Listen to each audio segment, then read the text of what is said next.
looks like Mr. Mike Tyson decided to get in on the game. So, here we have a headline, and it says Mike Tyson reveals that Michael Jackson was a player. It blew my mind. Yeah, I bet. Well, folks, here we go again. As I said and I told you before, there are many people participating in this death hoax. A lot of celebrities. Michael Jackson had help faking his death. Michael Jackson continues to have help in perpetuating the hoax of being dead, the living dead. What's really interesting here, Mike Tyson, uh, wow, he does this interview, right? In case you missed it, Mike Tyson was the latest guest to sit down on T.I.'s podcast. And over the course of an hour, he had talked about a variety of topics, including several interesting tidbits on, are you ready for it? Both Tupac and Michael Jackson. Now, if you have been with me since the beginning of the hoax, and I have been cluing you guys in to what's been happening, starting at the Staples Center Memorial, there were a lot of clues, as I told you, and we found out later after the fact when we realized what was happening. Okay, so as far as the Memorial Day funeral, which took place on July 7th, 2009, there was a Tupac connection. Now, Tupac and Elvis Presley have been used by Michael Jackson in this hoax because, for one thing that they all have in common, well, we should just say that at least the first two, Tupac and Elvis have been known to do what? Fake their death and still be around, right? So Michael draws from that to tip his fans out that he has also done the same thing. Now, in the memorial, where a lot of the hoax clues started, there was the Tupac element, which a lot of you probably didn't pick up on, unless you know about Tupac's connection with Michael Jackson's sister, Janet. And of course, what was that connection? The popular film Poetic Justice, which, of course, Michael getting back at the media and teaching them a lesson, which is part of the reason why he faked his death, that would definitely be poetic justice after all the things that they've done to him over the years, right? So, poetic justice, if you go back and you watch the film, Janet played Justice, and she had a cameo scene in the film. She wasn't with Tupac in that cameo scene. She was at home, and she had made popcorn, and she was sitting in the floor eating the popcorn and listening to a record. And the song on that record was a Stevie Wonder song. And that song was I Never Thought You'd Leave in Summer. Okay, well, so we know that Michael allegedly died June 25th, 2009. Of course, that was in the height of summer, at least the beginning of it there. And it was hot. It was beautiful that day. And the sun shone brighter than ever. And of course, we know Farrah Fawcett also died, for real, from cancer. We knew she had cancer. Now, coming back to that scene, as I said, Stevie Wonder originally sang that song. And there is actually, you can go, you don't even have to watch the whole movie. If you Google that or if you search it on the toolbar and Facebook, you can find that cameo scene and you will hear Stevie Wonder sing that. Now, if you go to the memorial service and pull up the tapes of the whole service, probably don't have to watch the whole thing either. If you just do Stevie Wonder's part, you will see that Stevie Wonder made an appearance at the memorial, and he said his farewell and goodbye to Michael Jackson as they played or showed older pictures in the background. And what song did he sing? He sang Janet Jackson's cameo song, the same one, I Never Thought You'd Leave in Summer. Now, that was the beginning of the Tupac connection. Early on in the death hoax, when it first started and before anybody really knew what was going on. And of course, you also have the connection with the number 7, If you go back and you look at all the conspiracy theories, the theories about Tupac's death, his love for the number 7, then you have, oh my gosh, I don't even know where to begin, but I've done videos on this before on my old channel. I might pull up some of that stuff and put it on the new channel. If I have to put together new videos, that's going to take a while, but I can probably do that for you. No problem. Anyway, one of the last albums that Tupac had was the 7-Day Theory, and it allegedly came out, was it, I think, released maybe a week after his death, alleged death, and the time of death, I think, adds up to the number 7. I believe it was 403. Of course, that totals 7. There's a lot of things that total 7, okay? Then we know there's a lot of things in this hoax with the number 7. And if you want to bring Prince into this also, we've got the thing with the number 7. 7 is a running theme. It's a spiritual number. And most of all, it's the number of completion, okay? So you guys can research, look all of that up, and you'll see what I'm talking about. But yeah, anyway, fast forward to 2020 right now. Mike Tyson is getting in on the game. Now, here's what's interesting also, not only the Tupac thing, but of all the things they could have said about him, look at that. He wasn't no stupid little feeble looking little boy like Peter Pan. Of all things to mention, Peter Pan. Now, again, we had Janet Jackson with the Peter Pan thing. Peter Pan Live, she made a point of letting the fans know that there was going to be a Peter Pan live show, right? And of course, we know Michael referred to himself as being like a virtual Peter Pan. And if we know who he is today, yes, he's using his alias, Peter Medani, which, of course, has the name Peter, right? So I guess what's happening here, Mike is in on the game. He knows something. He's cluing us in. He's keeping Michael Jackson's name relevant. He's hinting to the fans who he is. He's doing his part. And as I told you guys before, all of these celebrities, friends, associates, be they negative, positive, whatever their role was in Michael Jackson's life, what interaction they ever had in his life, what controversy they had in his life, all of these people are doing their parts, and a lot of it is per his request. That is Michael Jackson's request. Everything is timed. There's time restraints here because as this thing goes on, number one, he wants to keep his name relevant and in the news. Number two, I mean, if these people are doing this in a timely order, one thing after another and one person after another, what does that do? Okay, that draws attention from the fans, especially the death hoax community. They're like, wow, Michael's name keeps coming up, and coincidence or not, it's from all his friends, associates, celebrities, etc., etc. And then they make these references to things that Michael's known for, like, Peter Pan.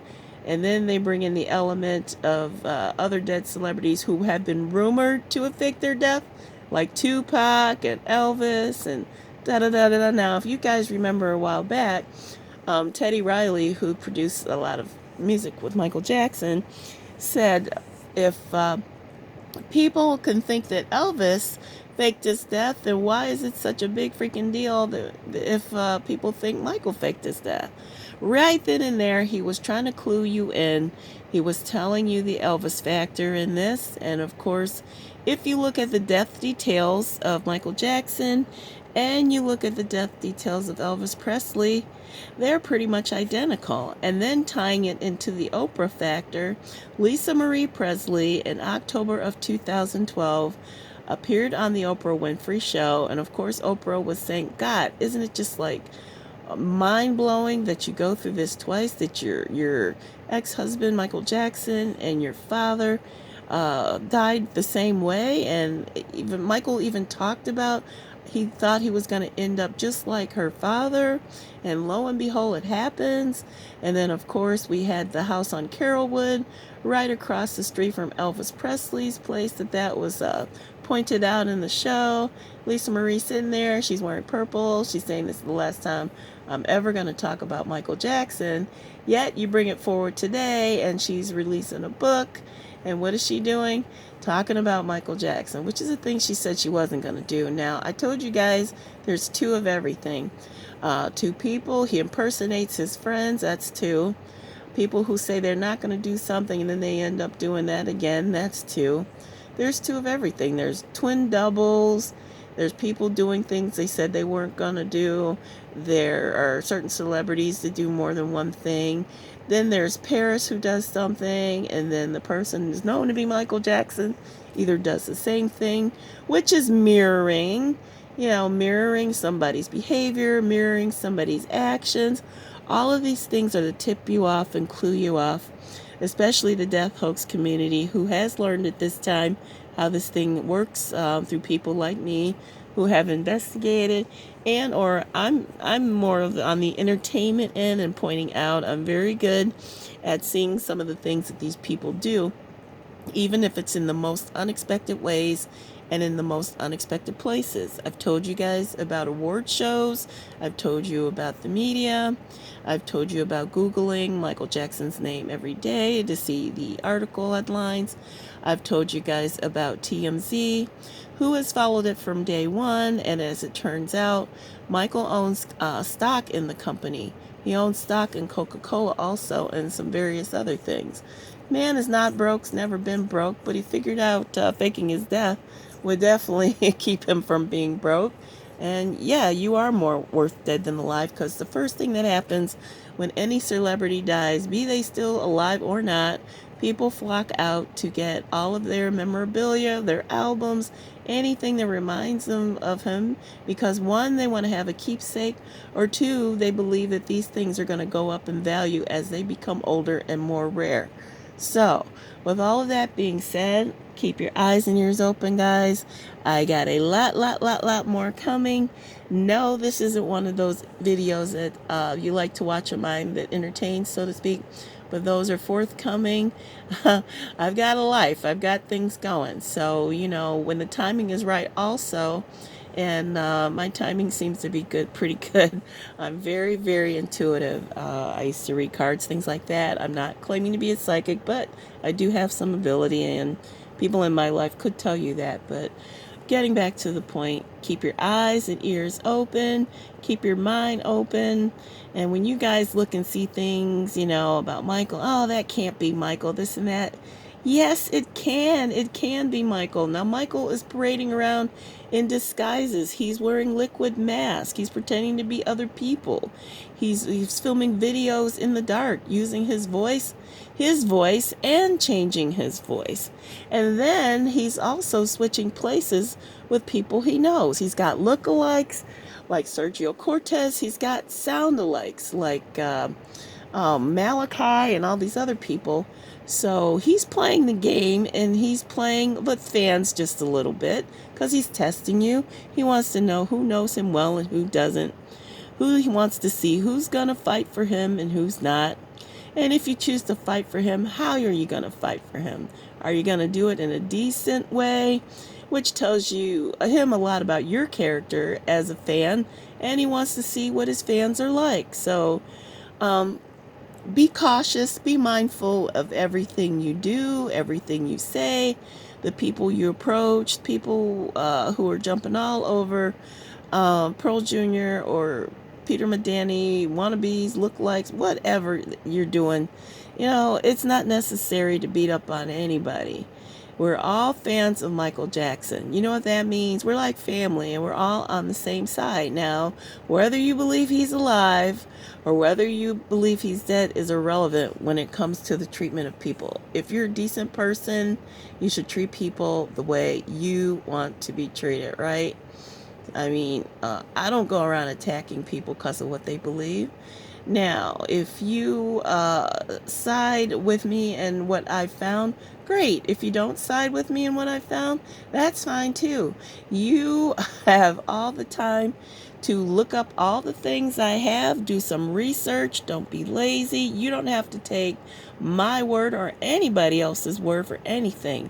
We all have access to the internet, we all have access to books.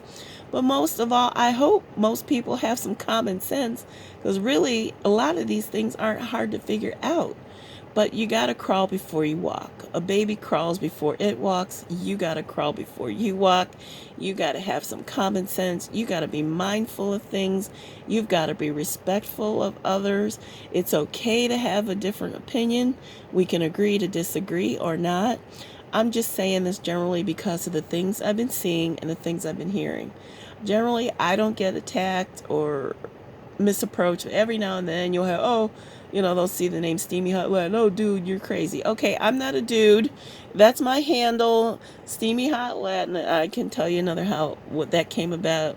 That's irrelevant. No, I'm not a dude. I'm a girl. Just because I have the handle Steamy Hot Latin does not make me a guy, okay? What, are we going to put Steamy Hot Latina? I mean, I could do that, but I don't worry about being politically correct or anything else. And I'm not a people pleaser. I love everybody. I want to help people, but more than anything, I want to expand minds, and I want to give you the opportunity to go out there and seek the truth for yourself. And of course, if you watch my videos, I make that a heck of a lot easier for you. Because as I said, I'm displaying what is going on, not only in the media, but in the Jackson camp as well. The Jacksons, be it his immediate family, his 4 brothers, plus Randy, are doing things daily. Janet is doing things off and on, and his daughter Paris is doing things almost daily, and so are his younger children. Nobody's hurt Michael.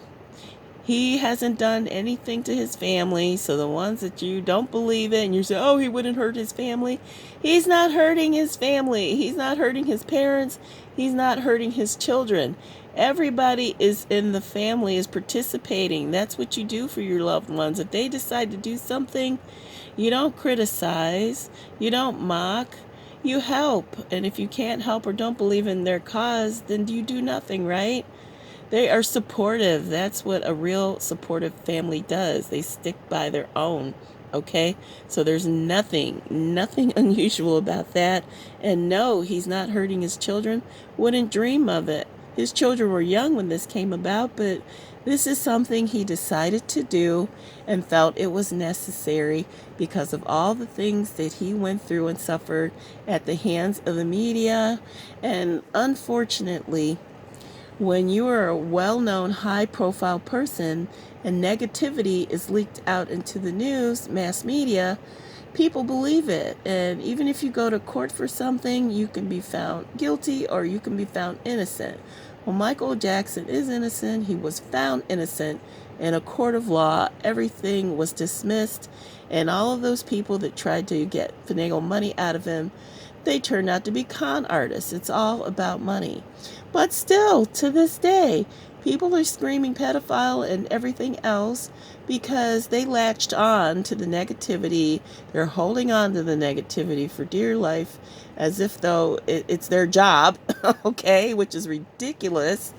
And it plays out today. And then with the Safe Chuck and Robeson thing going on, which I told you guys before, I believe is a total setup. Yeah, there's a possibility that they're doing this on their own. And again, all roads lead to one thing, the money. Follow the money trail. Okay, if they're doing this on their own, it is not because Michael Jackson did anything to them. It's because they want that almighty dollar. Now, if there's more than meets the eye, which is going on, and this whole thing of the death is definitely an illusion, then if they are as good a friend and they believe in Michael like they say they do, which I'm erring on the side of that as being the biggest possibility, then perhaps this was set up by Michael, and perhaps they are playing along in this hoax, and that's their part to an extent to push things over the edge. So when he does come out and he comes back and he explains a lot of people are going to have egg on their face. God, we fell for the whole thing, hook, line, and sinker, right? And they have, and the fans have too. They're getting pissed off at these guys, but again, Michael could be proving his point even further that anyone could be innocent but believed not to be just because of what they read in a magazine or see on a TV screen. For God's sake, he's done songs about it, but nobody's listening. Time to listen, people. Time to go back, listen to these songs, and see what the messages are, see what the messages were that seems to be going over everybody's head, and to this day are still going over everybody's head. Oh my God, knowledge is power. Get some, people. Open your eyes, open your ears, open your heart, and see what's happening, because too much is going by and too many people are making bad judgment calls. I know this is the time in the era of cancel culture, but you can't be dismissive of everything and everyone just because you want to jump on the bandwagon and be a meanie and a hater, and that's the easy way out. And I believe hating and being mean and dismissing people and pushing them aside because somebody said, and oh, it's in the paper, it's in the news, it's got to be true. Well, you know what? The joke's on you. Some people are gullible that way. I guess if that's the way you run things, then you're one of those people, gullible. So, anyway, getting back to the point here. Things are happening daily, frequently. Lisa Marie Presley's got her book out. I haven't read it yet. I don't know if I will read it, but of course she has some revelations in her book, so she says. But the main thing is, the biggest revelation is she's doing what she said on the Oprah show she wasn't going to do. If you go back, watch those tapes, October 2012, she said, this will be the last time I talk about and speak about Michael. So ask your questions now, or know this now, da-da-da-da-da. So here we are, 2020. I can see clearly, can you? She's back at it, and there's a reason for that. Because what she said back in that day was not going to be true. And I know she has things going on in her life. I don't know if they're real. I don't know if they're for show. But this is the greatest show on earth, people. The greatest show on earth. And keep watching. Because if you think it's off the hook now, guess what? It ain't even close to what it's gonna be. Okay? Alright guys, I'm Tina D. Don't forget to like and subscribe. You can follow me on Facebook and Twitter. On Twitter, I am at Steamy Hot Latin, and I'm also MJ's Voice on there. Either handle, you can look me up. Also on Facebook, I have a page called Believe, the Michael Jackson Death Hoax Investigation. If you look below, I will have links available. And I will also have a link for you for the Believe website. And make sure you visit and check out the Hoax Gallery. You can see some of the early pictures from the death hoax. And after a while, you'll begin to see that a picture paints 1,000 words. Okay, guys, I love you. And keep the faith, because the man is coming back. Guarantee it. I'm out.